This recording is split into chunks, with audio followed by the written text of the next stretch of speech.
नमस्कार, सत श्री अकाल, राम राम साहब, हमारी वणक्कम प्रणाम। आप सभी का ऑल्टरनेट मीडिया में फिर से स्वागत है। 2 बॉम्ब फूट चुके हैं इस वक्त यूनाइटेड स्टेट्स के अंदर।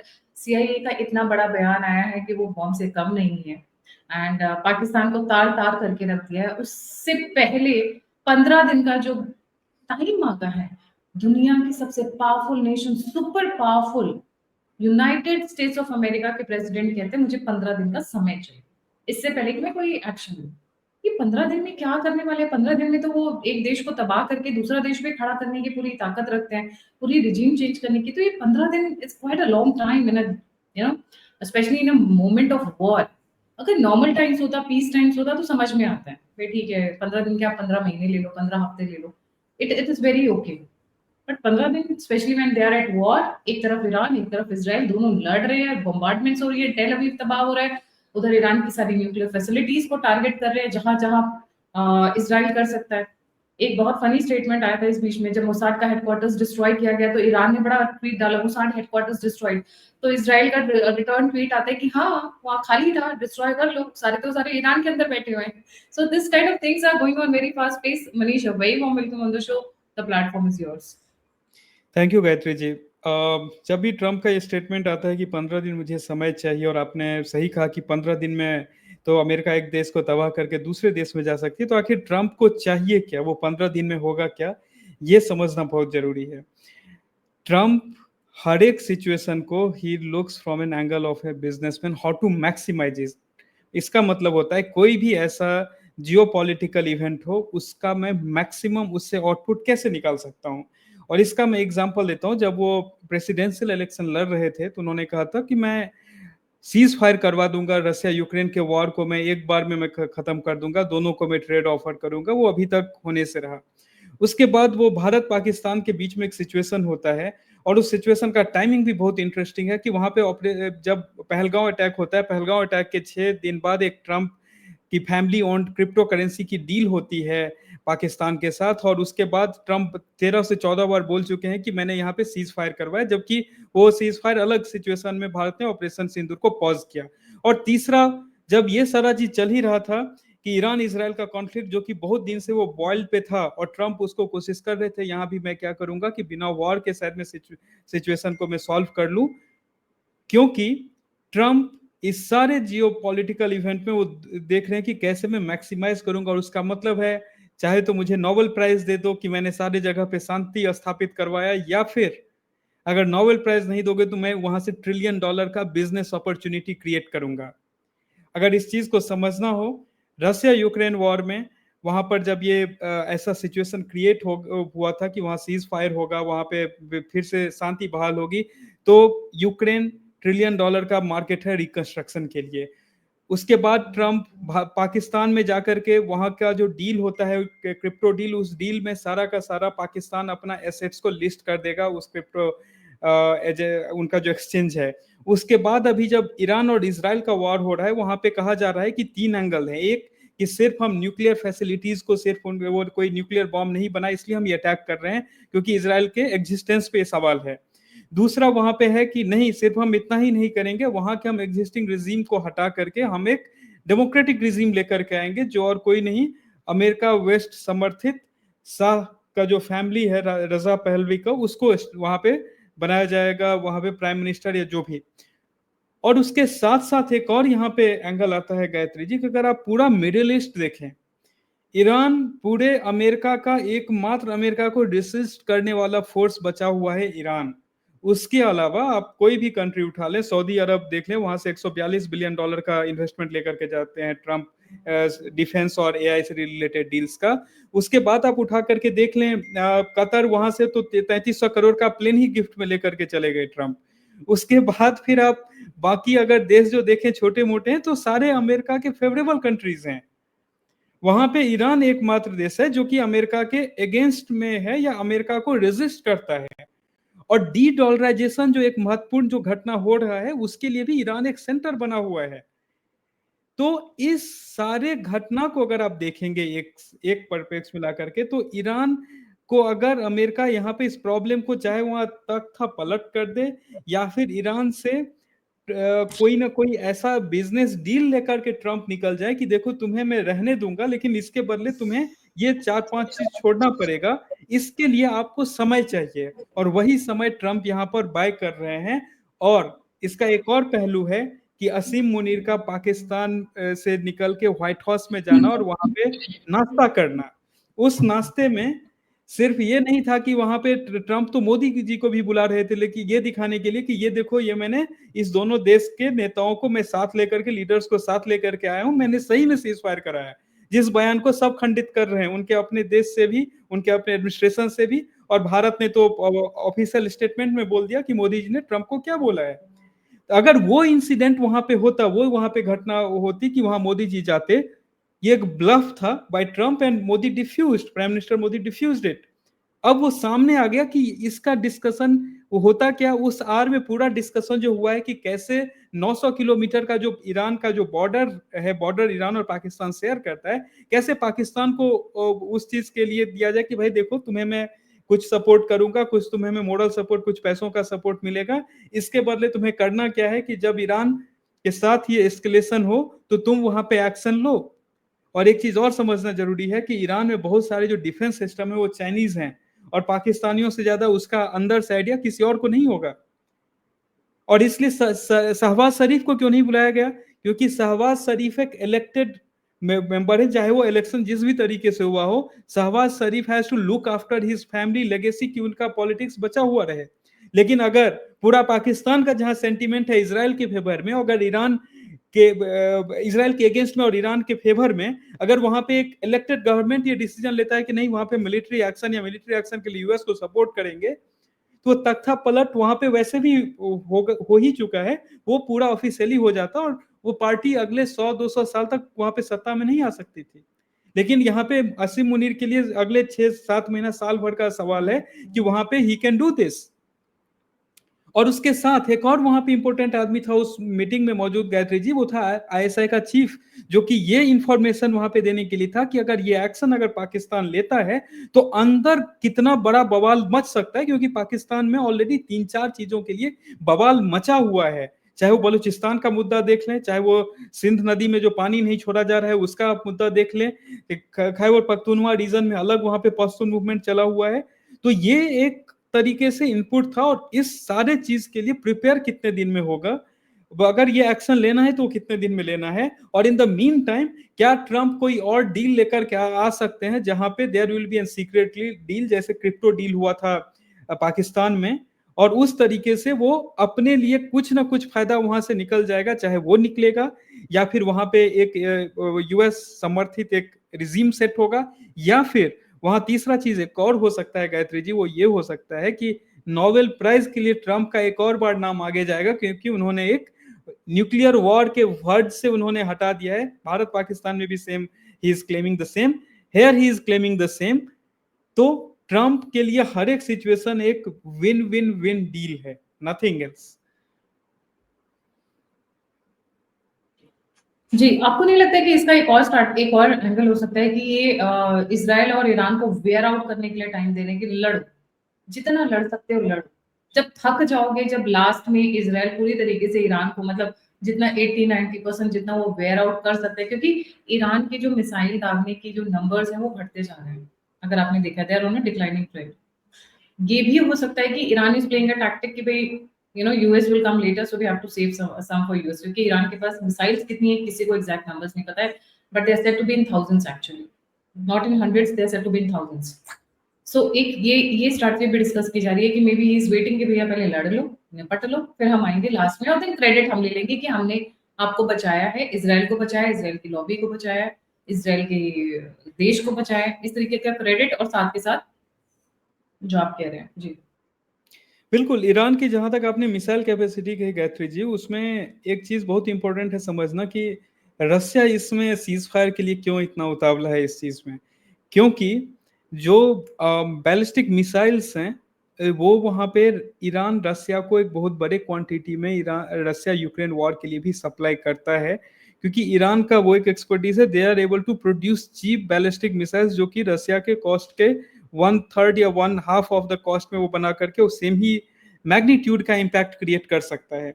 और रसिया भी वो मिसाइल्स यूज करता है जो वो खुद मैन्युफैक्चर कर रहा है, गिवन कि खुद वो वॉर में है पिछले 4 साल से, 3 साल से लगभग लगभग। तो वो उसके जो डिफेंस मतलब बायर्स हैं उसके, जैसे भारत हो गया और भी देश, तो वो अपना मैन्युफैक्चर्ड मिसाइल वो अधिकतर अधिकतर कहने का मतलब है यहाँ पे कि वो एक बड़े क्वांटिटी में वहां सप्लाई करता है, given its production is already strained by the war.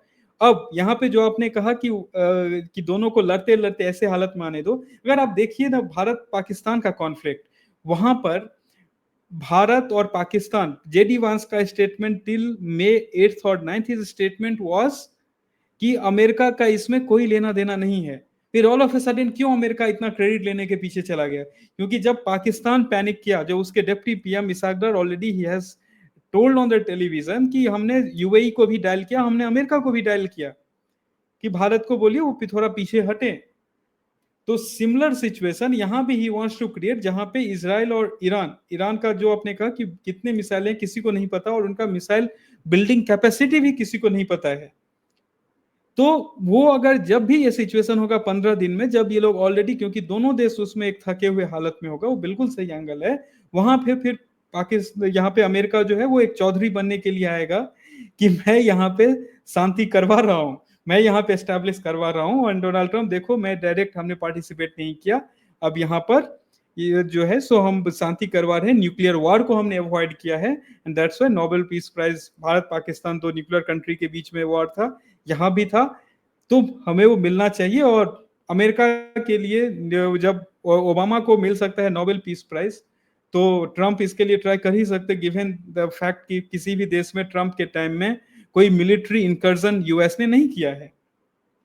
ये चीज को वो एक एग्जांपल दे सकते हैं। और तीसरा चीज यहाँ पे है कि जब भी 15 दिन में जब लड़ाई होगा गायत्री जी, उसके बाद जो भी सिचुएशन हो, दोनों देश अपने आप को रीबिल्ड करेगा। बार बार ये चीज समझना, मैं बहुत बार आपके शो पे बोला हूं, मैं लिखता भी हूं इसके ऊपर, कि ट्रम्प का इंटरेस्ट है वो जो फैमिली ओन्ड इतने सारे रियल एस्टेट बिजनेस हैं, जब जब ये देश, चाहे आप रिजीम चेंज कर दें ईरान में, चाहे इसराइल हो, 15 दिन के बाद दोनों का हालत ऐसा होगा कि वहां पे $100 बिलियन अपॉर्चुनिटी होगा उसको फिर से खड़ा करने के लिए।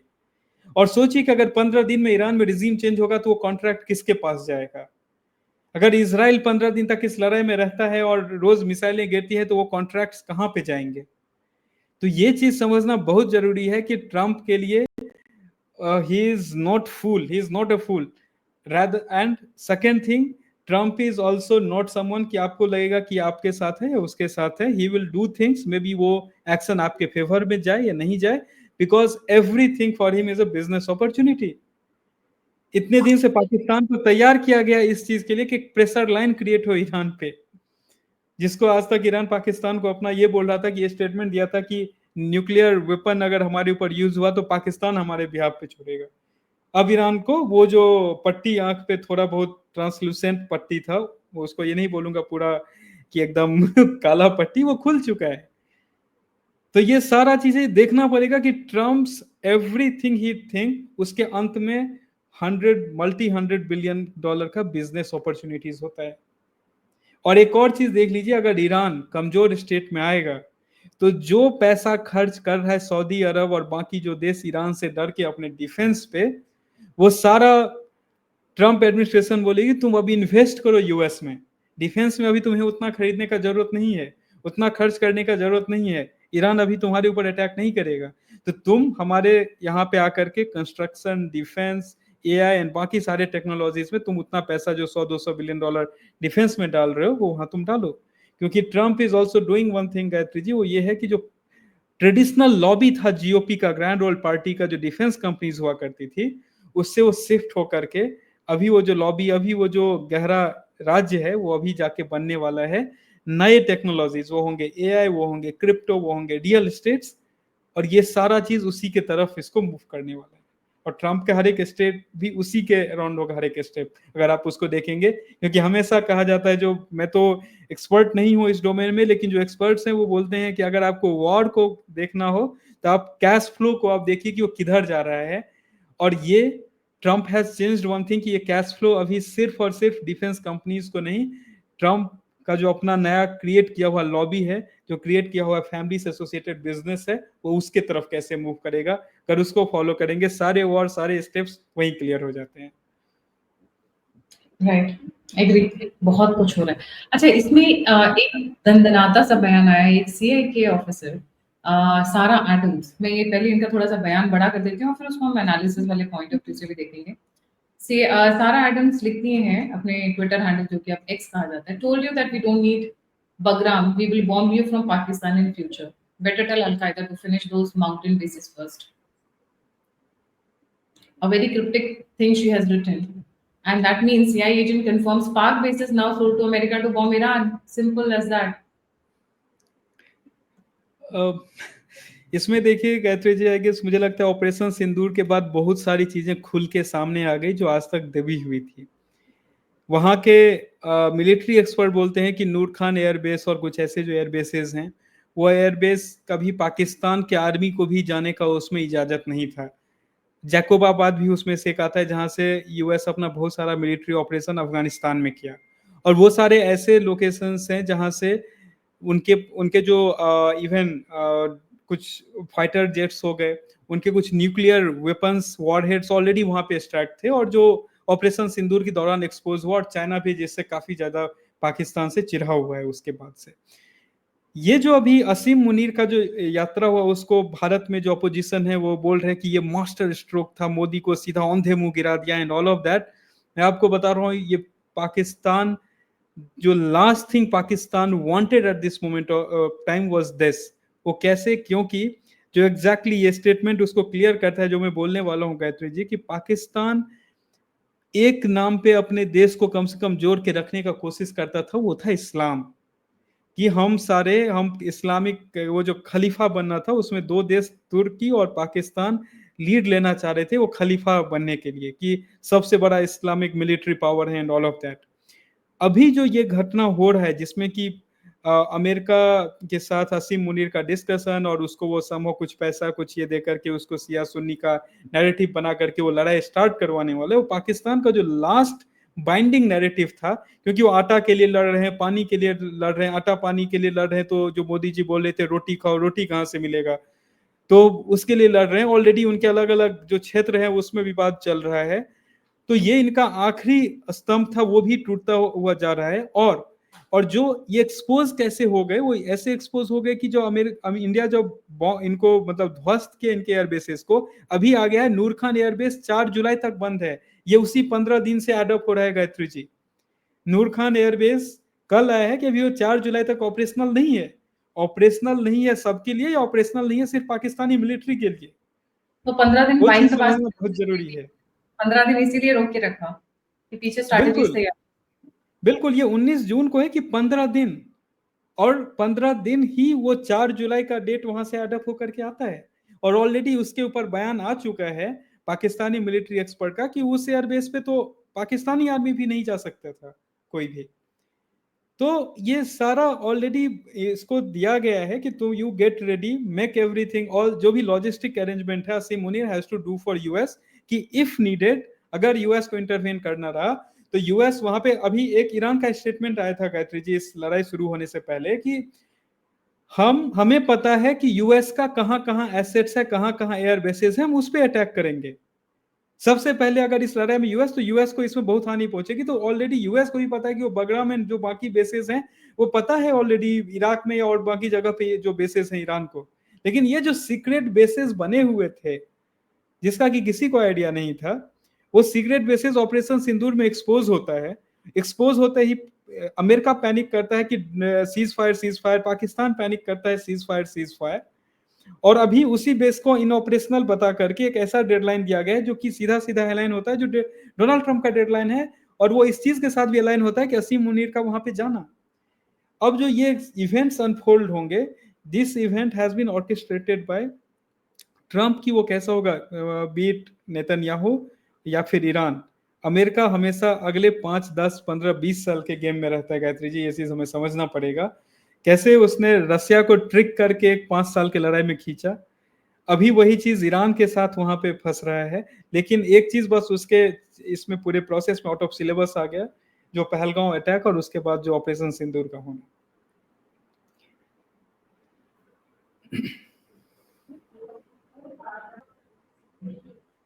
मनीषी, यू आर एक्चुअली राइट कि नूर खान की जो डेट है वो ऑपरेशनल डेट और ट्रम्प की जो 15 दिन की डेट होती है वो दोनों एक दिन आगे बैठती है रफली। सो ही इज बेसिकली वेटिंग कि नूर खान ऑपरेशनल हो जाए तब ईरान पे वहां से अटैक करे। वाओ, मतलब how the geopolitical things are linked, they are very amazing. Looks like that, lot of logic behind it, undoubtedly. Plus वो नोबेल पीस प्राइज की भाई मैंने बहुत कोशिश की, 15 दिन मैंने बड़ी डिप्लोमेटिक चैनल्स इस्तेमाल किए, 15 दिन we were talking, you know, we persuaded Iran for a peace talk, for you know stepping down, कि आप मत करिए, enrichment मत करिए, न्यूक्लियर वेपन्स मत बनाइए। इस तरीके की बहुत सारी कहानियां गढ़ने के लिए 15 दिन काफी होते हैं। चलिए, अब ये वो करते रहेंगे, साथ के साथ वो तैयारी करते रहेंगे, but the deception is very common when it comes to US anyways. आपने एक बात बोली थी बीच में, जब आप यू नो नोबल ट्रम्प के 15 दिन के बारे में बात कर रहे थे, आपने कहा था this is going to activate dedollarisation all the more. What was that? जी। जी गायत्री, सो वहाँ पे एंगल ये है कि जब हम ये पूरा डिस्कस कर रहे हैं कि अमेरिका को इसमें इंटरेस्ट क्या है, यहाँ पर अमेरिका का एक सबसे इम्पोर्टेंट यहाँ पे इंटरेस्ट में से आता है कि उसका मोनोपोली पूरा दुनिया में ऑयल और डॉलर का जो कनेक्शन है उससे चल रहा है, और ईरान उस चीज़ में इनके लिए बहुत बड़ा रोड़ा है उस रास्ते में, क्योंकि अगर देखें पूरा ऑयल जो है वो मिडिल ईस्ट कंट्रोल करता है, उसके बाद रसिया है और फिर यूएस के पास है। Middle east apart from Iran, जैसे मैं पहले बताया कि वो सारे अमेरिका के कंट्रोल में है, अमेरिका वहाँ से क्या करना चाहेगा, ट्रम्प क्या करना चाहेंगे, उसके लिए पूरा फेवरेबल है। यहाँ पे अगर एक सोचिए, एक देश अगर 15 दिन तक लड़ाई में जाता है, 15 दिन उस लड़ाई में वो रहता है, उसका ऐसा इकोनॉमिक हालत हो चुका होगा कि वो और सैंक्शन झेलने की हालत में नहीं बचेगा। और अगर ऐसा केस होता है कि अगर वो और कोई भी इसमें हैंडल करने की हालत में अगर वो नहीं है, then there is left but कि मैं इस चीज को ठीक है, जो भी तुम्हारा कंडीशंस है उसको मैं एक्सेप्ट करता हूँ, उसके बेसिस पे मैं चलूंगा। मे बी उसी में डोनाल्ड ट्रंप विल से कि मैंने कोई ट्रेड किया, मैंने कोई डील क्रैक किया, अमेरिका के फेवर में किया, सब दुनिया के फेवर में किया, देखो लड़ाई भी रुकी। और सबसे मेन क्या होगा कि उस सिचुएशन को सरवाइव करने के लिए ईरान भी ऐसा कुछ टेम्पररी वो डील कर लेगा कि ठीक है, let's get out of it. तो वो जो ट्रम्प का एक बहुत बड़ा ड्रीम है डी डॉलराइजेशन को रोकना, उस चीज को he will succeed to a good extent जब ये चीज पूरा होगा। तो इसी को मुझे लग रहा है कि यहाँ पर 4 देश था जो इस चीज को मतलब एक्टिवेट कर रहा था पावरफुल, उसमें से जो ब्रिक्स कंट्रीज है, रसिया, चाइना, इंडिया और एक उसमें दूसरा ब्राजील भी था, लेकिन ब्राजील के पास अभी के केस में बहुत ज्यादा वो पावरफुल नहीं, वो एक वहां पे ईरान आ रहा था, क्योंकि इनके बीच में ऑयल डील्स काफी ज्यादा हो रहे थे अपने लोकल करेंसीज में। Interesting, very interesting. इसके साथ साथ मैं सुन रही हूँ कि वहाँ पे जो लॉबी है, यूएस लॉबी है, वहां पे भी इश्यू शुरू हो गए। एक ये न्यूज आई है जो काफी इंपॉर्टेंट न्यूज है, Tulsi Gabbard sidelining Trump administration discussions on Israel and Iran. Is it because कि Tulsi Gabbard is close to Modi ji and Modi ji did not meet Trump? कहीं ऐसा तो नहीं वो उस बात की पनिशमेंट उन्हें दे रहे हैं, और can it be something else? देखिए, तुलसी गावर्ड का जो एक स्टेटमेंट आया था कि ईरान जो है वो न्यूक्लियर इसमें प्रोग्राम पे कुछ भी नहीं कर रहा है, लेकिन ट्रम्प का जो काम करने का उनका तरीका है, या फिर जो काम करने का जो एंगल है, जिस पर्सपेक्टिव से जिस ऑब्जेक्टिव से करना चाहते हैं, वो उनके एडमिनिस्ट्रेशन से बहुत बार मैच नहीं करता है। इसमें बहुत सारे एंगल हैं। कोई बोल रहा है तुलसी गाबर्ट को जो पहले के गहरा राज्य के जो स्थापित एजेंट से उन्होंने गलत इंफॉर्मेशन दिया, दैट्स वाई सी मेंशन। लेकिन जो आईएईए का रिपोर्ट है उसमें भी है कि ऐसा कोई क्रेडिबल इंटेलिजेंस नहीं है कि ईरान ऐसा कुछ कर रहा था, और वो सेम चीज मिलता है जो तुलसी गाबर्ट का स्टेटमेंट था। अब यहाँ पर क्या हो रहा है कि ट्रम्प उस चीज को जो ट्रम्प का जो गोल था कि मैं रसिया यूक्रेन वॉर से जो मैं अचीव कर पाऊंगा, जब वो नहीं हो रहा है, then he is finding other opportunities. अगर आप देखेंगे ट्रम्प का पहले अटेम्प्ट रहा वहां पे कुछ गेन करने का, कि अगर रसिया यूक्रेन वॉर में ही मैं रेयर अर्थ मिनरल डील लेकर के आ जाऊंगा, मैं वहां का रिकंस्ट्रक्शन का कॉन्ट्रैक्ट लेकर के आ जाऊंगा, वहां नहीं हुआ, फिर वो इंडिया पाकिस्तान में ही स्टार्टेड फाइंडिंग दैट अपॉर्चुनिटी, फिर वो अभी ईरान इजराइल वॉर को कुक किया गया कि ये हो, ऐसा सिचुएशंस क्रिएट हो and he will act as a mediator negotiator who close the war. और जब ये सब कर ही रहे थे कि उधर कोरिया ने भी चालू कर दिया, ट्रम्प एक सीज फायर ढूंढने के लिए निकले और उसके बाद 3 लड़ाई और चालू हो गया। तो तुलसी गाबर्ट का जो स्टेटमेंट था दैट वाज मोर लाइक एक मैच्योर्ड पॉलिटिकल स्टेटमेंट, आप बोल सकते हैं एक मैच्योर डिप्लोमेटिक स्टेटमेंट, एक इंटेलिजेंस हेड से जो आप एक्सपेक्ट कर रहे हैं, will not put anything in the public which will create panic. लेकिन जो ट्रम्प का स्टेटमेंट था दैट इज मोर लाइक कि मुझे ये काम करना है, आई डोंट केयर। अब सोचिए, इंडिया कैटेगरिकली बहुत ही स्पेसिफिकली डिनाई कर चुका है कि ट्रम्प का कोई रोल नहीं था, स्टिल वो हर एक बार कैमरा के सामने आकर के ही इज सेइंग कि मैंने ये सीज फायर करवाया। उसके बाद he is saying by himself कि मुझे कोई क्रेडिट नहीं दे रहा है लेकिन मैंने ही करवाया। अब सोचिए, for a US president telling the same thing 14 times, जबकि आपको भारत में कुछ 2-4 लोग छोड़ करके और कोई नहीं उस चीज को भाव दे रहा है, तो आप समझ सकते हैं कि उसका पर्पस क्या है, मतलब क्या। और उस केस में जो भी इनके पास ऐसे रिसोर्सेस है, चाहे विवेक रामास्वामी हो या फिर तुलसी गाबर्ट हो सकता है बहुत कोई बोल रहे कि कैश पटेल नेक्स्ट लाइन में हो, क्योंकि anyone who will try to act logically and try to do things in the right way, अगर वो अलाइन हुआ ट्रम्प के जो पर्सनल एम्बिशंस हैं, वेल एंड गुड। अगर वो नहीं अलाइन हुए तो it won't take much time to sideline और गेट साइडलाइन। यहाँ पे एक बात सुनने में और आ रही है, ईरान इजराइल वॉर तो सिर्फ एक बहाना है। ट्रम्प और तुलसी गाबर्ट के बीच में डिफरेंसेस पिछले तकरीबन 1.5-2 महीने से चल रहे हैं, और ईरान इजराइल वॉर का बहाना बना के उनको जानबूझ के एडमिनिस्ट्रेशन से ही साइडलाइन करने की तैयारी की जा रही है। And next would be Kash Patel. जी बिल्कुल, ये आप देखिए, जब ट्रम्प का जो इनिशियल टीम क्रिएट हुआ था उस टीम में it was very promising, even we were very upbeat कि हाउ दे विल वर्क, और उस हिसाब से काम करना चालू भी हुआ था उस पूरा प्रोसेस। उसके बाद चाहे वो जो भी अंदर के रीजंस रहे हो, लेकिन उसमें 2 चीज बहुत इंपॉर्टेंट है जो शायद बहुत सारे लोग मिस किए, कि ट्रम्प का पर्सनल एम्बिशन क्या है फ्रॉम दिस प्रेसिडेंसी। तो वो देखना पड़ेगा कि Trump is not going to be president again, this is his last term. तो और Trump unlike other president, he is not कि एक कोई प्रोफेसर, ऐसा कोई ex army person, he is a businessman जिसके फैमिली के पास $multi-billion बिजनेस है। तो his decisions will be solely driven कि उस चीज को वो कैसे मैक्सिमाइज करके यहां से निकले, कि जो भी उनके बेटे बेटियां, जो भी दामाद और सबके लिए मे भी हो सकता है कि उसमें से जो उनका सबसे छोटा बेटा वो शायद आज से 20-25 साल बाद वो एक्टिव पॉलिटिक्स में आएगा, ही इज सो यंग। तो अगले 20-25 साल में क्या है ट्रम्प के लिए सबसे इंपॉर्टेंट चीज? ट्रम्प के लिए सबसे इंपॉर्टेंट चीज है कि ट्रम्प का जो $8-10 बिलियन का जो पूरा फैमिली बिजनेस है, एटलीस्ट ऑन द पेपर, उसको वो कैसे मैक्सिमाइज करके जाए, वो क्या लेगेसी वहां क्रिएट करके जाए। और जो वो दोनों को एक साथ अलाइन किया, फॉर एग्जांपल जो नेशनल इंटरेस्ट है और ट्रम्प के फैमिली इंटरेस्ट है, you are well and good, doing well. अगर जहां भी वो अलाइनमेंट मिस हुआ, आप लाइन ऑफ फायर में आना चालू हो गए। Elon Musk was another casualty of that process. Vivek Ramaswamy उससे पहले, एलोन मस्क वहां पे कैजुअलिटी कहाँ क्रिएट होना चालू हुआ, जब वो एक कॉन्ट्राडिक्शन आना चालू हुआ कि ईवीज को कैसे वहां यूज करना, इलेक्ट्रिक व्हीकल को। जब एलोन मस्क का जो एक्शन है वो उस चीज को ही कट करना चालू किया जो कि ट्रम्प के बिजनेसेस को लॉन्ग टर्म इंपैक्ट करता, तो वहां पे Elon Musk became the casualty of that process. तो ये होगा जब भी आप इंटेलिजेंट और पावरफुल इंडिविजुअल्स को लेकर के आएंगे जो सही में काम करने वाले हैं, तो if there will be misalignment, आपको वो आपके साथ लाइन में नहीं दिखेंगे, वो अलग हो जाएंगे, चाहे वो जिस भी तरीके से, या आप उन्हें अलग करना चालू कर देंगे।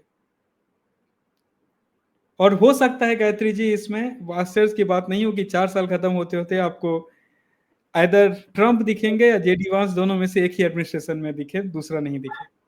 देखिए, अगर जो ट्रेंड दिख रहा है उसके हिसाब से तो ऐसा लग रहा है जेडी वांस is gaining ground and Trump is losing the ground. Trump के आसपास के पार्टी के लोग, जितने भी लोग हैं, सब उनसे दुखी हो चुके हैं। उनकी हर रोज जंप करना from one statement to the other, from one illogical point to the other, from one lies to the other. क्योंकि अब ये इंडिया पाकिस्तान के उठा के देख लीजिए, 14 बार वो बंदा बोल चुका है, and then finally he had to accept कि yes, I did not speak to the Indian side. Asim Munir की लिसनिंग टू मी, मतलब कुछ भी खिचड़ी आप बनाए जा रहे हो, this is not how it's going to work, this is serious business. या अगर आपको अपनी डिग्निटी, अपनी इंटीग्रिटी मेंटेन करनी है, आपको अपना रिस्पेक्ट लेना है, अपना रुतबा मनवाना है, तो आप तो झूठ नहीं बोल सकते हो, स्पेशली ऐसे बड़े मैटर्स पे। और एक बार अगर आप चलो झूठ बोल दिया और आप पकड़े गए, तो you should have backed of, politely backed off. That was a way to retreat and get respected. But then he was trying to lie and lie and lie and lie and lie. 100 बार झूठ बोलोगे तो सच नहीं होगा, as simple as that. He was उसमें एक trying that. Video बहुत अच्छा viral है गायत्री जी, वो ये है कि एक G7 का जो वो बना हुआ था, इसमें सब फोटो खिंचवाते हैं, वहाँ पे ट्रम्प आते हैं और वो कनाडा के पीएम को कुछ बोल रहे होते हैं कि मैंने इतना बड़ा वहाँ ब्रिटिश के साथ डील किया एंड ऑल ऑफ दैट, और वो सीधा बस इमानुएल मैक्रोन को देख करके वो बस आंख मारते हैं मार्क करने की वो अगर फिर से फेंक रहे हैं ये इधर। तो वो एंड ट्रम्प को उस चीज से अगर सबको लग रहा है कि ट्रम्प बेवकूफ है, that's why he is doing it, नहीं, ट्रम्प को पता है कि वो क्यों कर रहे हैं ऐसा, और उसका इंटरेस्ट, जो ट्रम्प का इंटरेस्ट वहां पे होगा गायत्री जी, वो ये नहीं होगा कि यहाँ पे अमेरिका या अमेरिकन एडमिनिस्ट्रेशन या ट्रम्प एडमिनिस्ट्रेशन, वो इंटरेस्ट कहीं ना कहीं, और मैं जैसे बार बार बोल रहा हूँ, हर एक सिचुएशन ट्रम्प के लिए एक बिजनेस सिचुएशन है कि इसमें से क्या निकालना है। तो वो सिचुएशन से भी he will definitely have some or the other thing that he can extract out of it। और वो शायद जो लोग उस तरीके से उस चीज को नहीं देख रहे थे, एडमिनिस्ट्रेशन को काफी ज्यादा इस एंगल से देख रहे हैं कि यहाँ पे क्या अच्छा हो सकता है, क्या बेटर हो सकता था जो अभी तक नहीं हो रहा था, तो वो इसमें फंस जा रहे हैं बीच में और साइडलाइन होते जा रहे हैं। इसलिए जो आपने ट्रेंड कहा, जो ट्रेंड हम देख रहे हैं, उसका आउटकम जो है वो भी काफी वोलेटाइल हो सकता है। Let's wait and watch. Some bigger games are waiting. ये trailers हैं जो अभी हम discuss कर रहे हैं, ये trailers हैं. Some bigger games are waiting. I just need some green go ahead so that I can divulge it on the shows. मैं wait कर रही हूँ कि मुझे हरी झंडी मिले. But बहुत बड़ी games हैं. अभी पकना शुरू हुआ है, बिरयानी अभी धीमी आंच पे just शुरू हुई है, तो थोड़ा सा इंतजार करना पड़ेगा. Thank you so much, Manish, for joining. जाने से पहले सभी viewers से request है, please don't forget to like, subscribe and share the alternate media. Manish का Twitter handle है Deep Down Analysis, must follow Twitter handle, he writes fabulous threads there. और अगर आप मुझे contribute करना चाहते हैं तो UPI नंबर दोनों स्क्रीन के ऊपर है. हम एक information war में हैं, और जो लोग देख रहे हैं they should act as centers to spread the information. और क्योंकि हम information लेकर आ रहे हैं तो एक subscribe तो बनता ही है हमारे लिए. Please act as warriors in your own zone. Spread the information, talk about it, share the details. So that हम वैसे भी दुनिया में हम one of the most educated citizens of the world है, अगर मैं बोलूँ, या कंट्री में हूँ, क्योंकि हमारे से ज्यादा पढ़े हुए लोग दुनिया में नहीं है. Let's accept the fact with a little bit of honor. जितनी पढ़ा लिखा इंडियन भारतीय समुदाय है कहीं पर भी नहीं है. But please act as warriors, spread the information, share the details, share the information, and when you do that, don't forget to like, subscribe and share the alternate media. इसी के साथ जय हिंद, जय श्री राम, हर हर महादेव.